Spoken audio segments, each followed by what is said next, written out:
नमस्कार बच्चों, कैसे हैं आप लोग। उम्मीद करते हैं आप सब सकुशल होंगे।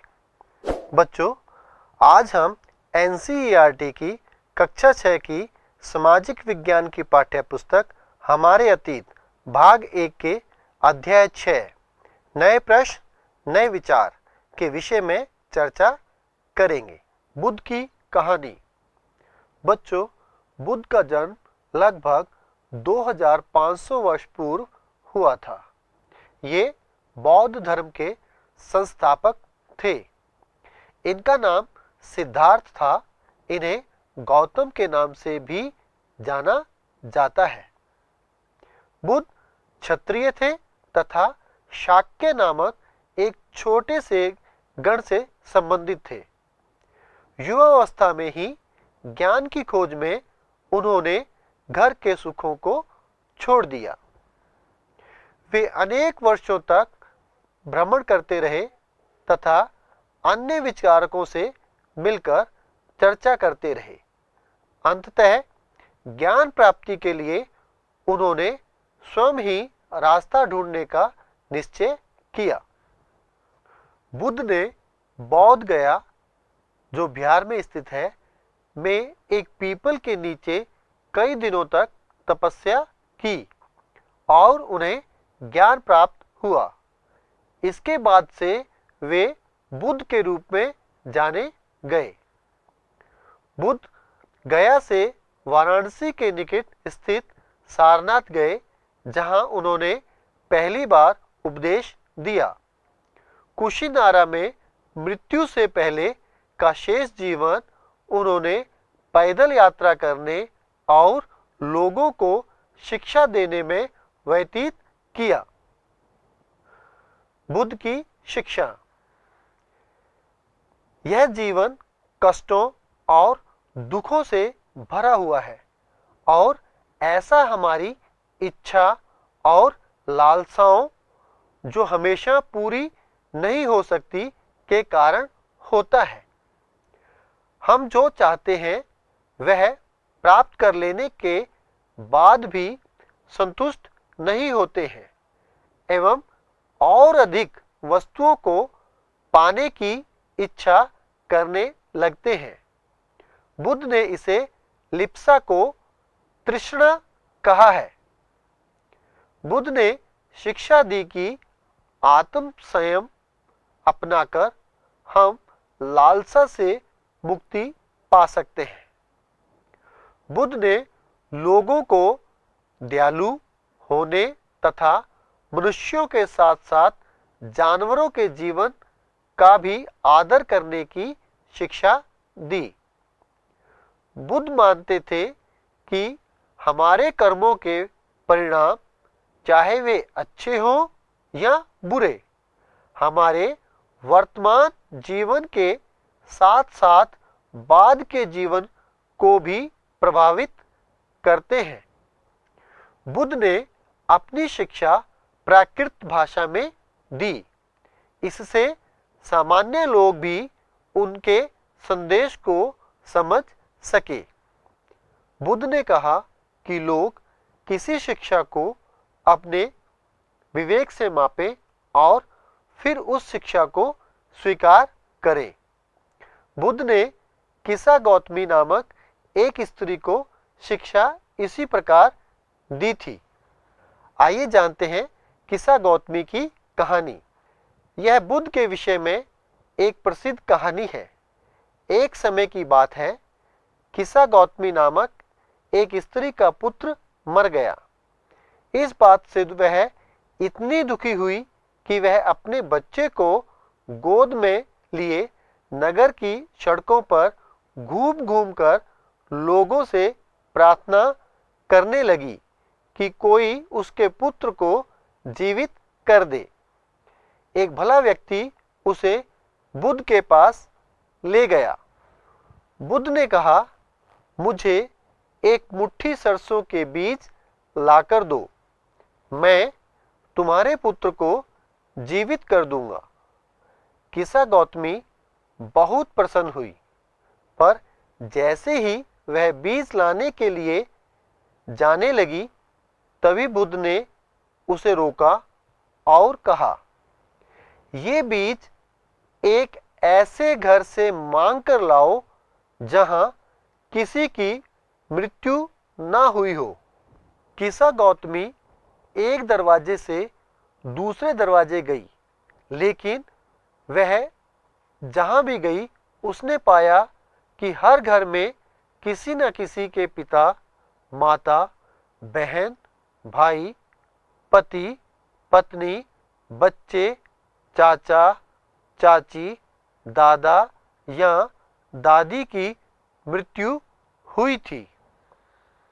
सारनाथ स्तूप। बच्चों, इस चित्र को ध्यानपूर्वक देखिए। सारनाथ वह स्थान है जहां पर भगवान बुद्ध ने सबसे पहले अपना उपदेश दिया था। यहीं पर बुद्ध ने अपना सर्वप्रथम उपदेश दिया था।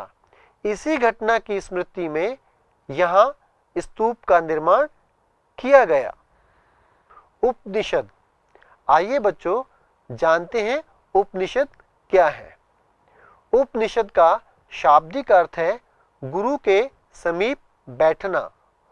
उपनिषद उत्तर वैदिक ग्रंथों का हिस्सा थे। इन ग्रंथों में अध्यापकों और विद्यार्थियों के बीच बातचीत का संकलन किया गया है। प्राय ये विचार सामान्य वार्तालाप के रूप में प्रस्तुत किए गए हैं। बुद्ध के अलावा दूसरे अन्य चिंतक भी कठिन प्रश्नों का उत्तर ढूंढने का प्रयास कर रहे थे, जैसे मृत्यु के बाद के जीवन, यज्ञों की उपयोगिता आदि। चिंतकों का यह मानना था कि इस विश्व में कुछ तो ऐसा है जो कि स्थायी है और जो मृत्यु के बाद भी बचा रहता है। चिंतकों ने इसका वर्णन आत्मा तथा ब्रह्म अथवा सार्वभौम आत्मा के रूप में किया है। वे आत्मा तथा ब्रह्म एक ही मानते थे। ऐसे कई विचारों का संकलन भी उपनिषदों में हुआ है। चर्चाओं में भाग लेने वाले अधिकांशतः पुरुष, ब्राह्मण तथा राजा होते थे। कहीं कहीं गार्गी जैसी स्त्री विचारकों का भी उल्लेख मिलता है। गार्गी राज दरबारों में होने वाले वाद विवाद में भाग लिया करती थी। निर्धन व्यक्ति इस तरह के वाद विवाद में बहुत कम ही हिस्सा लेते थे। इस तरह का एक प्रसिद्ध अपवाद सत्यकाम जाबाल का है। सत्यकाम के मन में सत्य जानने की तीव्र जिज्ञासा उत्पन्न हुई। गौतम नामक एक ब्राह्मण ने उन्हें अपने विद्यार्थी के रूप में स्वीकार किया तथा वह अपने समय के सर्वाधिक प्रसिद्ध विचारकों में से एक बन गए।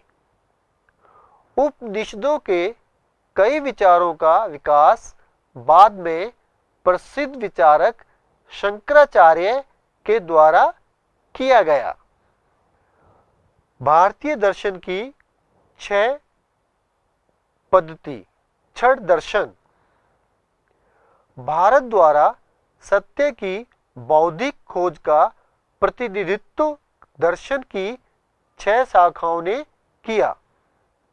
ये 6 शाखाएं इस प्रकार हैं: वैशेषिक, न्याय, सांख्य, योग, पूर्व मीमांसा, वेदांत या उत्तर मीमांसा। दर्शन की इन 6 पद्धतियों की स्थापना क्रमशः ऋषि कणद, गौतम, कपिल, पतंजलि, जैमिनी और व्यास द्वारा की गई मानी जाती है, जो आज भी देश में बौद्धिक चर्चा को दिशा देते हैं। जर्मन मूल के ब्रिटिश भारतविद फ्रेडरिक मैक्स मूलर के अनुसार दर्शन की इन 6 शाखाओं का विकास कई पीढ़ियों के दौरान व्यक्तिगत विचारकों के योगदान से हुआ। यद्यपि ये एक दूसरे से भिन्न दिखते हैं, परंतु सत्य की समझ में आधारभूत तालमेल दिखता है। व्याकरणविद पाणिनि ने संस्कृत भाषा के व्याकरण की रचना की। पाणिनि ने स्वरों तथा व्यंजनों को एक विशेष क्रम में रखकर उनके आधार पर सूत्रों की रचना की। ये सूत्र बीजगणित के सूत्रों से काफी मिलते जुलते हैं। सूत्रों का प्रयोग कर उन्होंने संस्कृत भाषा के प्रयोगों के नियम लघु सूत्रों लगभग 3000 के रूप में लिखे हैं। जैन धर्म। चलिए बच्चों, अब हम जैन धर्म की बात करते हैं। जैन शब्द जिन शब्द से निकला है, जिसका अर्थ है विजेता। वर्धमान महावीर ये जैन धर्म के 24वें तथा अंतिम तीर्थंकर थे। इन्होंने भी अपने विचारों का प्रसार किया। ये वज्जी संघ के लिच्छवी कुल के एक क्षत्रिय राजकुमार थे। 30 वर्ष की आयु में उन्होंने घर छोड़ दिया और जंगल में रहने लगे। 12 वर्ष तक उन्होंने कठिन व एकांकी जीवन व्यतीत किया। इसके बाद उन्हें ज्ञान प्राप्त हुआ। वर्धमान महावीर की शिक्षा। सत्य जानने की इच्छा रखने वाले प्रत्येक स्त्री व पुरुष को अपना घर छोड़ देना चाहिए। अहिंसा के नियमों का कड़ाई से पालन करना चाहिए, अर्थात किसी भी जीव को ना तो कष्ट देना चाहिए और ना ही उसकी हत्या करनी चाहिए। महावीर का कहना था, सभी जीव जीना चाहते हैं, सभी के लिए जीवन प्रिय है। महावीर ने अपनी शिक्षा प्राकृत में दी थी। इसी कारण साधारण जन उनके तथा उनके अनुयायियों की शिक्षाओं को समझ सकते थे।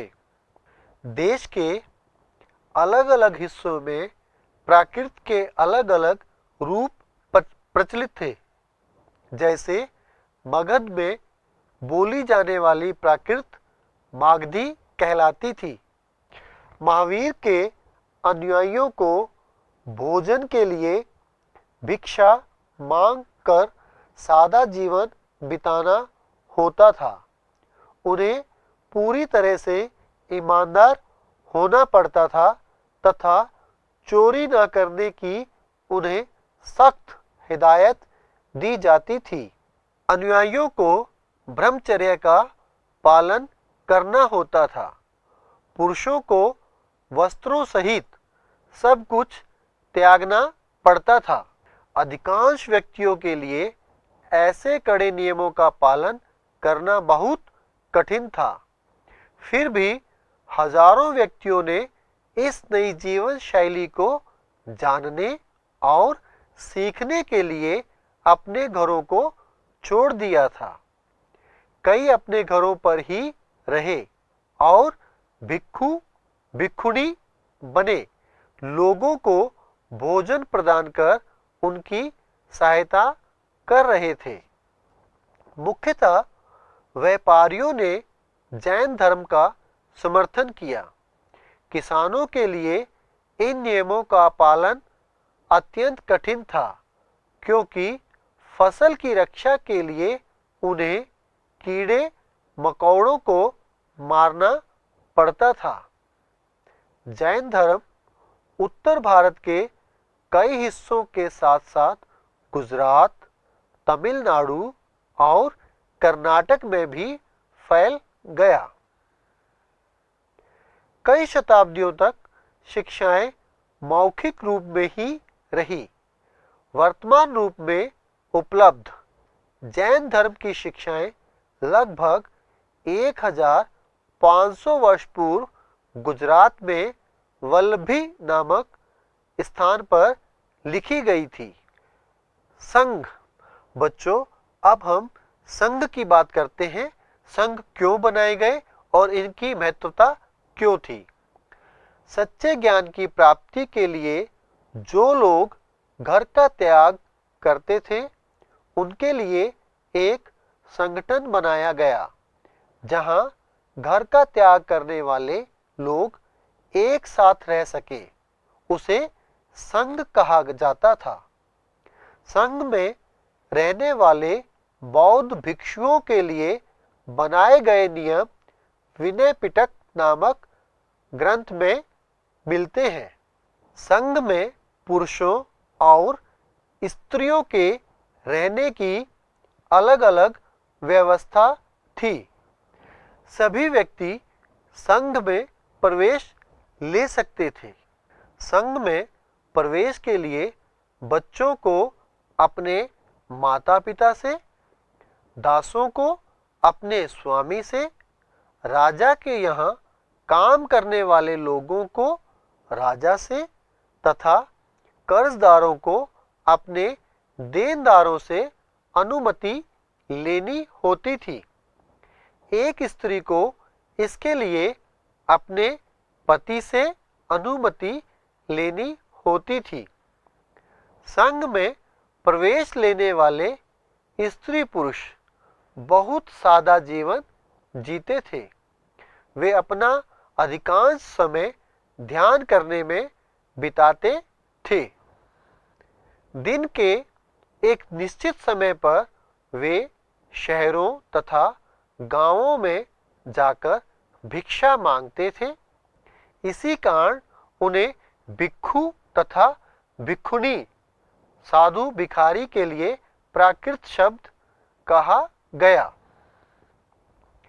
वे आम लोगों को शिक्षा देते थे और साथ ही एक दूसरे की सहायता भी करते थे। किसी तरह की आपसी लड़ाई का निपटारा करने के लिए वे प्राय बैठकें भी किया करते थे। संघ में प्रवेश लेने वालों में ब्राह्मण, क्षत्रिय, व्यापारी, मजदूर, नाई, गणिकाएं तथा दास शामिल थे। कई लोगों ने बुद्ध की शिक्षाओं के विषय में लिखा तथा कुछ लोगों ने संघ में अपने जीवन के विषय में सुंदर कविताओं की रचना की। जिस तरह महासागरों में मिलने पर नदियों की अलग अलग पहचान समाप्त हो जाती है, ठीक उसी तरह बुद्ध के अनुयायी जब भिक्षुओं की श्रेणी में प्रवेश करते हैं तो वे अपना वर्ण, श्रेणी और परिवार सब त्याग देते हैं। विहार। बच्चों, चलिए हम अब देखते हैं कि विहार क्या थे और विहारों की स्थापना क्यों की गई। जैन तथा बौद्ध भिक्षु पूरे साल एक स्थान से दूसरे स्थान घूमते हुए उपदेश दिया करते थे। वर्षा ऋतु में यात्रा करना कठिन हो जाता था, इसलिए भिक्षु भिक्षुणियों के श्रम तथा उनके समर्थकों के लिए स्थायी शरण स्थल बनाए गए, जिन्हें विहार कहा गया है। पूर्व में शरण स्थल अस्थायी होते थे। शरण स्थल अनुयायियों द्वारा उद्यानों में बनवाए गए निवास अथवा पहाड़ी क्षेत्रों की प्राकृतिक गुफाओं में होते थे। आरंभिक विहार लकड़ी के बनाए गए तथा बाद में इनके निर्माण में ईंटों का प्रयोग होने लगा। पश्चिम भारत में विशेषकर कुछ विहार पहाड़ियों को खोदकर बनाए गए। बच्चों, इस चित्र को ध्यानपूर्वक देखिए। यह पहाड़ी को काटकर बनाई गई एक गुफा। यह कार्ले वर्तमान महाराष्ट्र में स्थित एक गुफा है। भिक्षु भिक्षुणी इन शरण स्थलों में रहकर ध्यान किया करते थे। प्राय किसी धनी व्यापारी, राजा अथवा भूस्वामी द्वारा दान में दी गई भूमि पर विहार का निर्माण होता था। स्थानीय व्यक्ति भिक्षु भिक्षुणियों के लिए भोजन, वस्त्र तथा दवाइयां लेकर आते थे। इसके बदले भिक्षु और भिक्षुणी लोगों को शिक्षा देते थे। शताब्दियों में बौद्ध धर्म उपमहाद्वीप के विभिन्न हिस्सों के साथ साथ बाहरी क्षेत्रों में भी फैल गया। आश्रम व्यवस्था। बच्चों, चलिए अब जानते हैं कि आश्रम व्यवस्था क्या थी। ब्राह्मणों ने आश्रम व्यवस्था का विकास किया। आश्रम शब्द का तात्पर्य लोगों द्वारा रहने तथा ध्यान करने के लिए प्रयोग में आने वाला स्थान नहीं, बल्कि जीवन के एक चरण से है। ब्रह्मचर्य, गृहस्थ, वानप्रस्थ तथा संन्यास नामक 4 आश्रमों की व्यवस्था की गई थी। ब्रह्मचर्य के अंतर्गत सादा जीवन बिताकर वेदों का अध्ययन किया जाता था। गृहस्थ आश्रम के अंतर्गत उन्हें विवाह कर एक गृहस्थ के रूप में रहना होता था। वानप्रस्थ के अंतर्गत उन्हें जंगल में रहकर साधना करनी थी। संन्यास के अंतर्गत सब कुछ त्याग कर सन्यासी बन जाना होता था। आश्रम व्यवस्था में अपने जीवन का कुछ हिस्सा ध्यान में लगाने पर बल दिया गया था। प्राय स्त्रियों को वेद पढ़ने की अनुमति नहीं थी।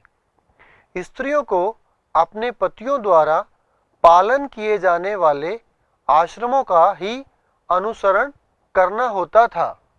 बच्चों, आज के पाठ में हमने बौद्ध धर्म की स्थापना और बौद्ध धर्म के नियमों के बारे में जाना।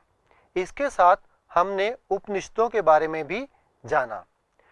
इसके उपरांत हमने जैन धर्म की उत्पत्ति और उससे संबंध शिक्षाओं को जाना। साथ ही साथ हमने संघ, विहारों की स्थापना और उनकी उपयोगिता के बारे में भी जाना।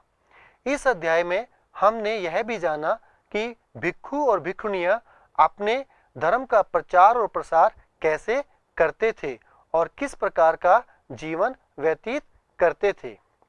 बच्चों, इसी अध्याय में हमने आश्रम व्यवस्था के विषय में जाना और आश्रम व्यवस्था के अंतर्गत कौन कौन से आश्रमों की व्यवस्था की गई थी और उनमें कौन कौन से नियमों का पालन किया जाता था।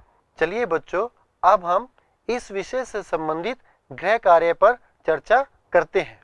गृह कार्य। प्रश्न नंबर 1, बुद्ध को ज्ञान की प्राप्ति कहाँ हुई थी? प्रश्न नंबर 2, बुद्ध ने सर्वप्रथम उपदेश कहाँ दिया था? प्रश्न नंबर 3, विहार किसे कहते हैं? विहारों का निर्माण क्यों किया गया था? प्रश्न नंबर 4, महावीर की प्रमुख शिक्षाएं क्या थी? प्रश्न नंबर 5, आश्रम व्यवस्था क्या थी और इसमें किन आश्रमों का पालन करना पड़ता था? दिए गए गृह कार्य को पूर्ण कीजिए। अब हम मिलते हैं अगले अध्याय में। तब तक के लिए नमस्कार।